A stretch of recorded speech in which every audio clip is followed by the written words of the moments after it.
because I am here answering our aunties, not our aunties, our nieces' question, y'all. We the aunties. We the aunties and uncles, and I'm here answering our niece's question. Hopefully, y'all got to listen to the question from the caller a couple of days ago. If not, I'm gonna play it real quickly. It's only about 2 minutes long. And after it plays, I'm gonna come back and I'm gonna give my advice. I'm gonna talk about the advice you gave us, and she wrote in and gave us some additional information. So I'm gonna tell you about that too. But let's take a listen to it real quick right here. Hi, Auntie. Thank you for this opportunity. Here is my background in question. I am 32 years old, married a little over 2 years. I have three sons, two of my bonus sons, and one-year-old biological son. My question is regarding navigating the holidays with divorced in-laws. Both of my in-laws are very involved in our lives. My father-in-law lives on our street, and my mother-in-law babysits for us once a week.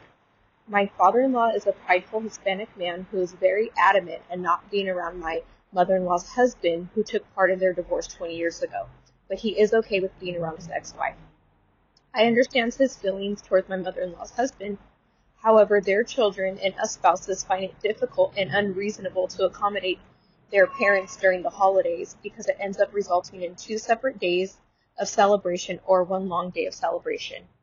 Half the day is reserved for mom and the other half of the day is reserved for dad. We find this difficult as my husband and his siblings still need to spend time with their in-laws as well as spending time with spouses and children. On top of that, my husband and I co-parent with his ex, who is not local to us, and that requires approximately 10 hours of travel time for us during the holidays, so our time is limited. We want to give ample time to all of our family members to love on their grandkids and spend time together.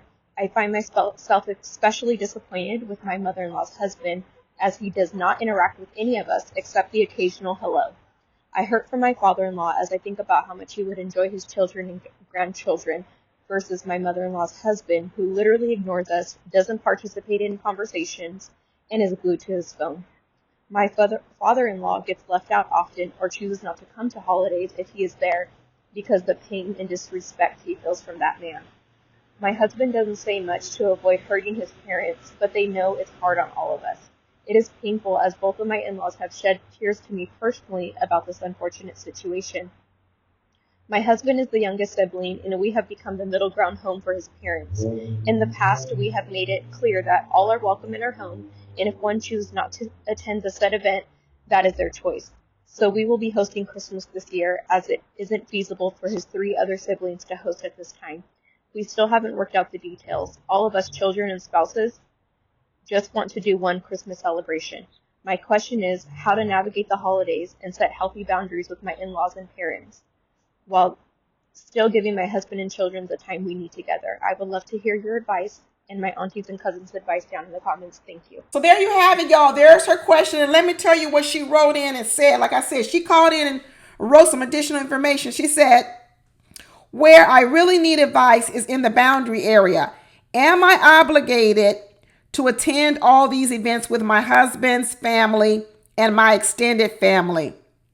Am I wrong if we opt out in the future to spend more time with our kids and our immediate family?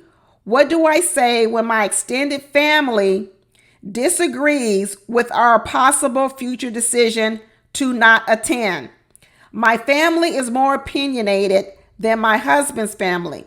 Her family is more opinionated than her husband's family, who are very understanding. I'd also like to add that we are believers, and the idea of leaving and cleaving is my foundation that I'm drawing from. And because I haven't had to set my boundaries before with my own family, I genuinely am looking for advice on how to navigate for my family. My husband takes care of his side, but I would appreciate all the help I can get. Thank you. So it sounds like she got a problem setting boundaries, period, with her family, the husband's family. It sounds like she's taking a whole lot on. But let me go back and recap here. Basically, she's 32 years old. She's been married a little over 2 years. She's got three sons, two bonus sons, one of her own sons. She says, both of her in-laws are very involved in their lives, very involved in their lives. The father-in-law lives on our street. Well, I don't know. Does he live on your street or do you live on his street? If he's older and he's been there longer, that means y'all live on his street. But okay, and he says his mother-in-law babysits for them once a week. So the family is involved. My father-in-law is a prideful Hispanic man who's very adamant who is very adamant about not being around the mother-in-law's husband. So she's saying the father-in-law don't like the mother's a new husband who took part in their divorce 20 years ago. Or so maybe are we talking about that the mother married a man she might have had an affair with? She said the mother-in-law's husband who took part in their divorce 20 years ago. So maybe the mama was doing something on the side with that man, and now that's why the husband's like, I don't want to have nothing to do with that man because he's a cheater and he stole my wife. Who knows? Maybe that's the story. But he is okay with being around his ex-wife. Interesting. So he's interested in being around the ex-wife, but he just doesn't want to be around the husband who took part in their divorce. Okay. I understand his feelings towards my mother-in-law's husband. However, their children and spouses find it difficult and unreasonable to accommodate their parents during the holidays because it ends up resulting in 2 separate days of celebration or 1 long day of celebration. So you mean to tell me that the whole family is in an uproar because of the mother's husband? So you mean to tell me you're in an uproar, your husband's in an uproar, your kids are in an uproar. When I say uproar, I mean turmoil. Turmoil. The kids, your husband's brothers and sisters, everybody's in a turmoil. Your mother-in-law's in a turmoil because she don't get to be around all over the mother's husbands. Girl, this is simple. This is simple. Mother-in-law, that man ain't invited. That husband of yours is not invited because he's disrupting the whole family dynamics, period. We all not going to sit here and suffer over that man. Absolutely not. First of all, he's not invited. Second of all, you don't need to be doing all this work. You new to the family. You only 2 years married. Unless you've been with this man like 10 years and you only been married 2 years, which that doesn't sound like it. It sounds like you really only been together 2 years. You're doing way too much in the family. You don't have this type of position in the family. This will get you in trouble. The new wives, the new husbands, it'll get you in trouble when you try to come into a new family and assert yourself in the family and start making rules and decisions. They've been functioning this way for a long, long time. Long before your husband met you, long before you fell in love, long before you had your own family. This is how they operate. This is how they operate. Now you don't come into it and you're like, this is dysfunctional. This is dysfunctional. I ain't putting up with this no more. I'm not putting up with this. But it's actually not for you to tell them what to do. It's for you to tell them what you gonna do. That's where you gotta make a decision. Not telling them what to do, but you do what you need to do for yourself. And if they want to live in that dysfunction, then let them keep doing that. But for you, you don't have to put up with this. You don't have to stress yourself out over the holidays, folding in to this craziness. Because in the end, I think the solution is simple. To be honest with you, that husband of your mother-in-law, he needs to not be coming and stuff.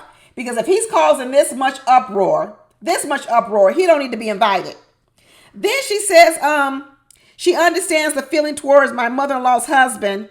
However, their children and spouses find it difficult and unreasonable to accommodate the parents during the holidays because it ends up resulting in 2 separate days of celebration or 1 long day of celebration. I wouldn't be doing all this. Girl, you do not need to be doing all this. She said, on top of that, my husband and I co-parent with his ex, who is not local to us, and that requires us approximately 10 hours of travel time for us during the holidays, so our time is limited. We want to give ample time to all our family members and loved ones and their grandkids, spend time with them. I find myself especially disappointed with my mother-in-law's husband, as he does not interact with any of us except the occasional hello. He should just not be invited. Y'all need to keep it moving, keep it pushing, and there needs to be stop being so much accommodation for this mother-in-law's husband. I don't know why he's getting this much accommodation. I really don't know. I don't know why this many people are catering to that man's feelings. I don't get that whatsoever. I would not be putting myself in no straitjacket over this mother-in-law's husband when nobody don't like him and he don't like none of y'all. It's obvious he don't really like you guys. He don't like you guys. So why are you jumping through hoops for him? In this. Let the family know what you're going to do, what's best for you, what's best for your husband, what's best for your family. You tell your husband, and then your husband can tell his family. You don't need to get in the middle of it. You ain't got to be the bearer of bad news. You ain't got to be the one to tell the mother-in-law. You ain't got to be the one to tell the father-in-law. And you ain't got to be the one to tell the mother-in-law's husband. Let your husband do that. That's his family. He can be the one to deliver the bad news. You don't have to get involved. You don't have to be the deliverer of the bad news. It should not fall on you. What you do is you talk to your husband. You say, this is too much. This is too much. I can't handle this. This is too much. I can't take this no more. All right. I'm here to care for you. I'm here to care for our kids.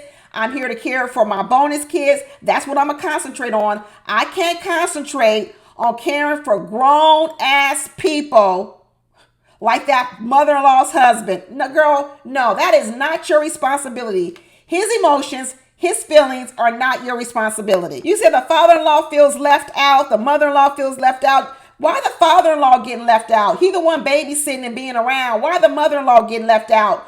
Why is the father-in-law getting left out for this new husband of the mother-in-law? That mother-in-law gonna have a decision to make. She gonna have a decision to make, but that ain't for you to put the decision towards that mother-in-law. That's for your husband to do. He gonna need to stand up. He gonna need to stand up to his mother, his father, who's ever, and he gonna have to lead your family. That is not for you to stand in the gap for your husband with his family. And in fact, if you do that, it could backfire on you, because then you could become the bad person. You can become the bad person when you're not the bad person. This dysfunction was here before you even got in this family, and it's not your job to fix it. It is not your job to fix it, and it's not your job to go along with it. And if the mother-in-law says something like, well, you know what, I ain't coming unless my husband can come, that's fine. We'll see you on another day.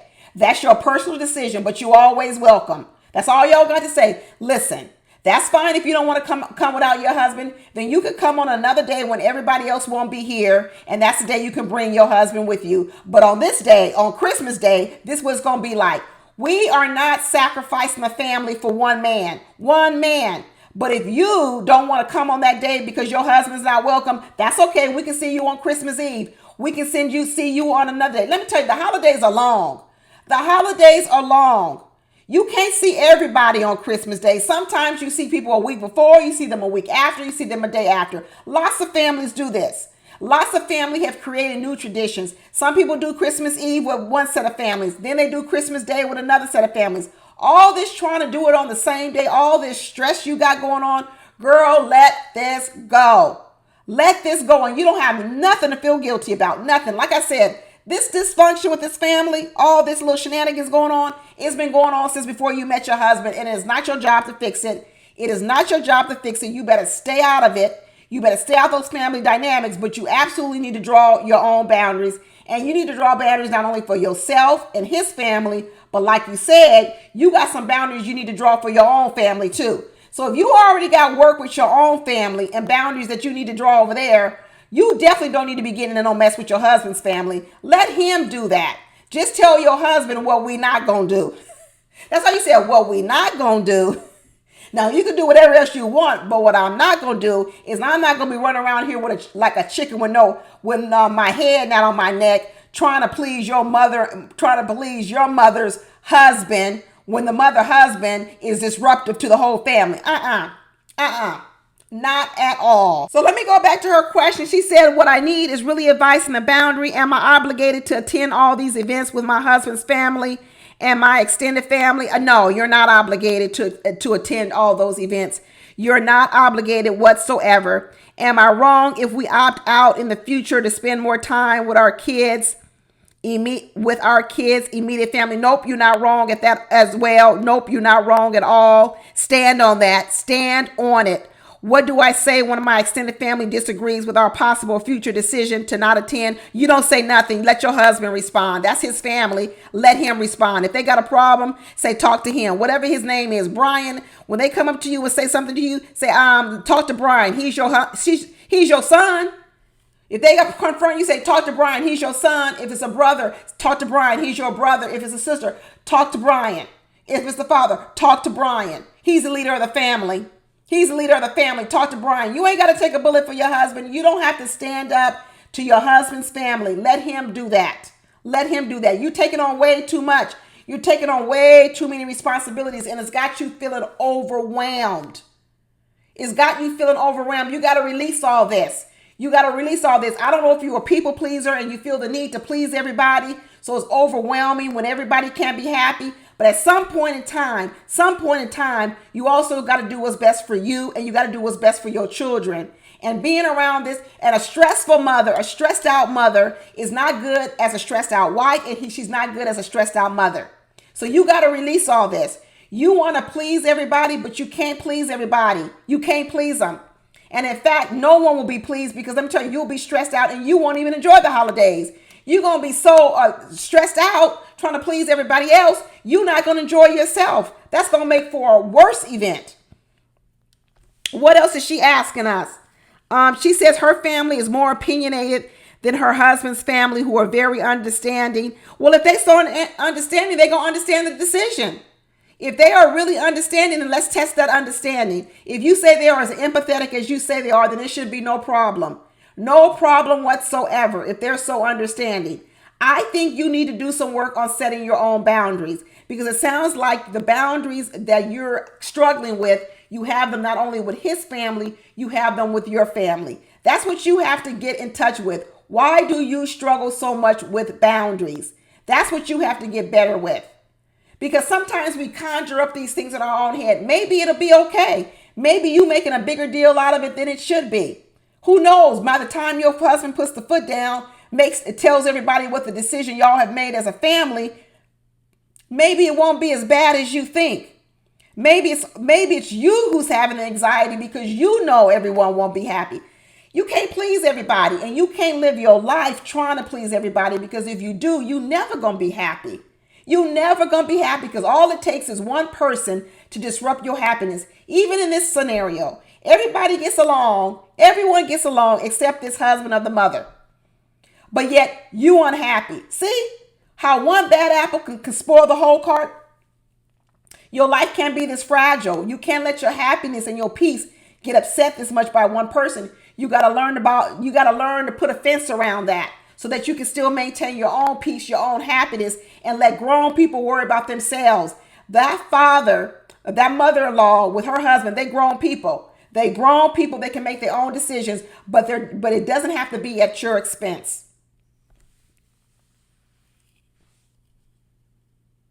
She said, I like to add that we are all believers, and the idea of leaving and cleaving is my foundation. That's fine. That's fine if that's what you want to say why you're doing it, but you ain't even got to come up with no real reason. You can say it's because of the Bible. You can say it's because of cleaving to your family. You don't owe nobody no explanations. You a grown woman. You a grown woman with kids. You don't owe people no explanation. You can whip out the Bible on them if you want to, but let me tell you what's good enough. This is what I want for my family for Christmas. That's all you got to say. You don't need no scripture. You don't need no Bible verse. You don't need no other justification besides saying, I'm the mother of these children and I'm the wife of this man, and this is what's best for our family, and this is what we're doing. That's it. No scripture is needed. But if you want to break out some form, if you feel good about breaking out some scripture, then go right ahead. If that gives you the courage you need, then go right and say it. But I'm gonna tell you, you need to get to the point where you don't even need no Bible scripture to give you the courage. You should be standing on it, period. Standing on it and walking in it. But girl, you got my full advice. You got my full advice, encouragement to draw your boundaries, develop the holidays, what works best for you. If you want to do it across 3 days, if you want to do it across the whole week, if you want to split up the holidays and say Thanksgiving over here, Christmas over here, New Year's over here, do whatever makes you happy.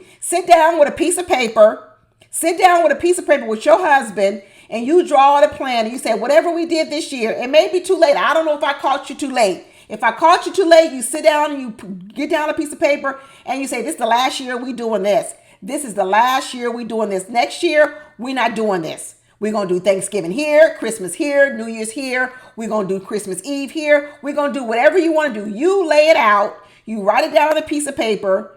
You give the piece of paper to your husband that he helped design as well. He tells his family, you tell your family. That's it. And if you want to add a Bible verse to it, go ahead, girl. Go ahead and add a Bible verse if you need to, but you don't even need no Bible verse, to be honest with you. You don't need one Bible verse to do this. You can do it. You could absolutely do it. Let's go down in these comments real quick and see what people were writing because as always, I don't always have the best advice. These other aunties and uncles down up in these comments, they be having some good old advice. So let's go down here and read some of the advice from some of these people. I'm going to start with my channel members first. First of all, Ramy says, sweetie, why not let your husband work it out? That's what I said. Girl, this ain't your job.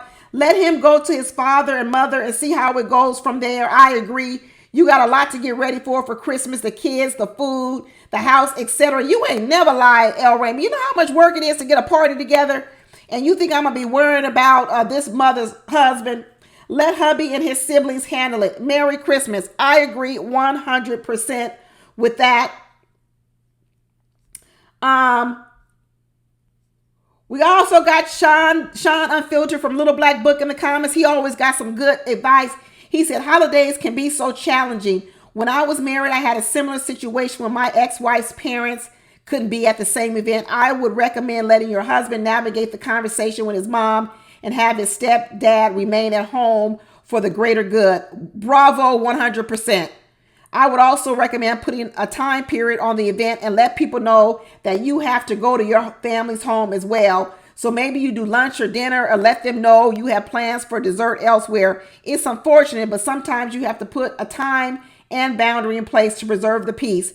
You and your immediate family need to not be overly taxed. I empathize with you as I know this can be very stressful. It may seem challenging at first. However, with good boundaries and a plan, your family can get through this. Happy holidays.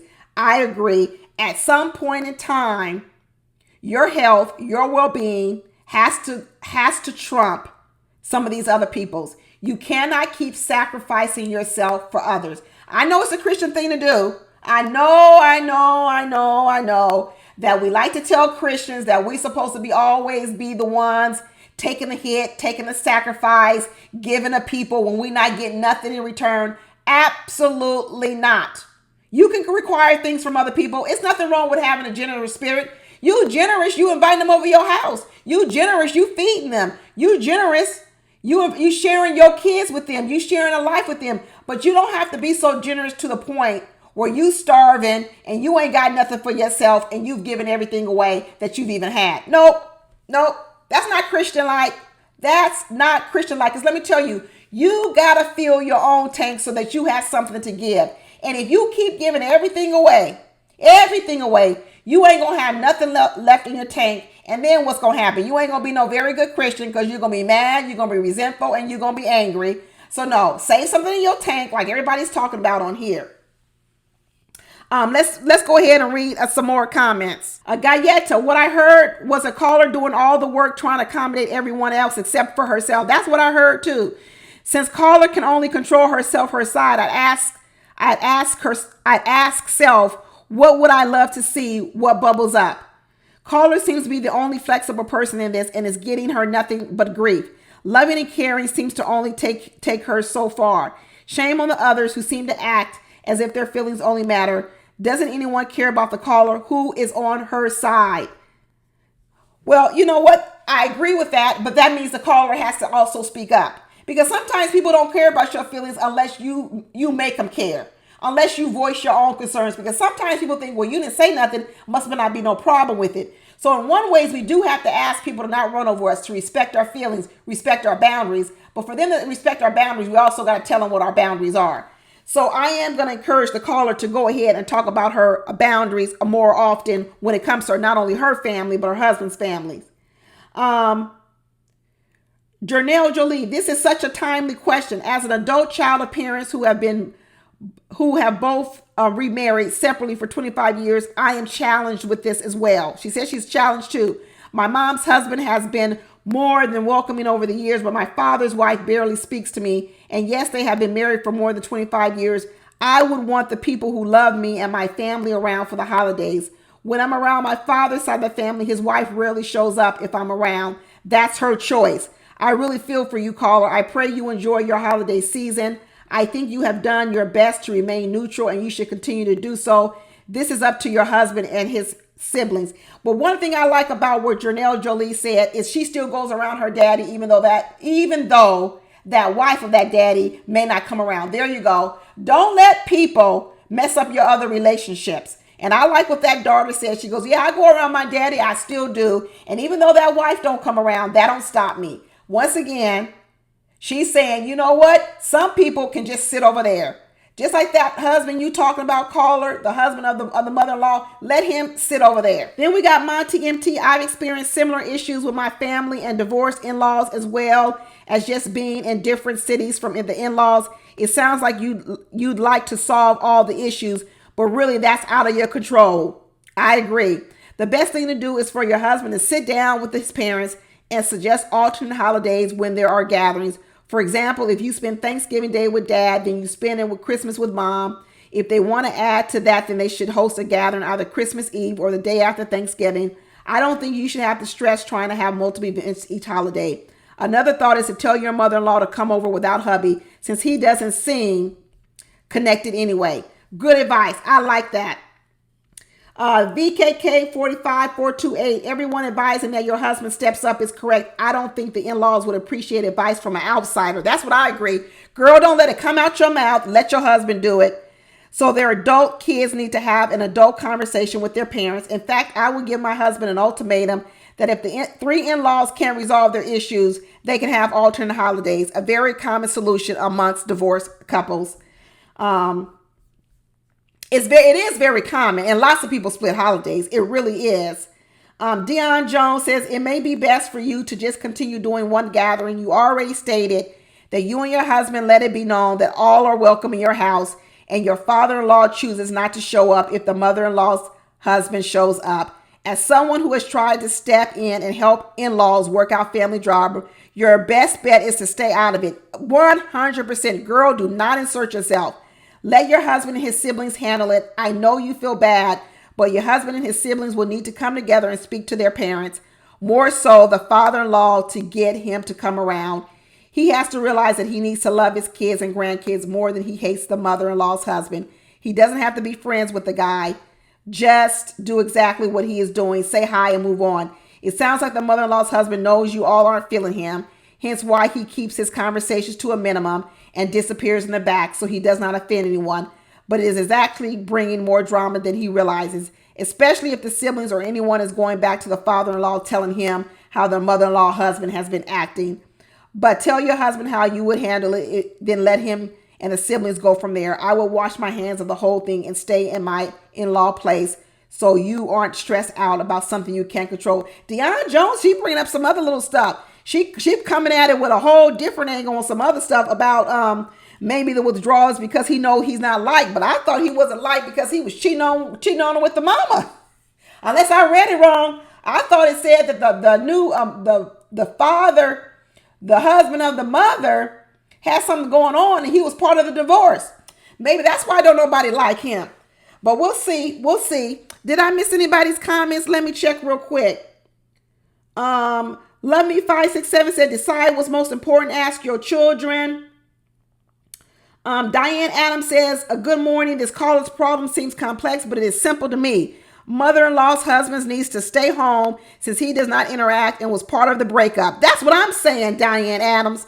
He really is not there when he is there, so he will not be missed. Mother-in-law has control over the situation and should consider everyone and not just her current husband. Out of everyone involved, he should be sacrificed for the good of the family. That's what I'm saying. Mother-in-law can bring him a plate home. Woo, woo, woo. We're going to end it on there because Diane Adams says, bring him a doggy bag. Because if he was a dog and he was messing around with that mama and stole that woman away from her husband, and if he's a dog, then he can get a doggy bag. He can get a doggy bag. But that's it. I hope we helped you. I hope we gave you some encouragement. I hope we gave you some courage. Girl, we stand behind y'all. We stand behind you. Be sure to come back later. Once you and your husband work it out, let me know what y'all decide to do. But do not take on this stress. Do not take it on one bit. Let your man handle it and say, you out. Don't get in the middle. And don't be making no enemies in this family by inserting yourself way too much in-law business. Absolutely not. But that's it, y'all. Thank you so much for everyone who dropped down in the comments and gave some really good advice. I think we helped the niece. And I appreciate y'all every single time for showing up here and offering some good advice. That's it, y'all. I'll talk to you later. Bye.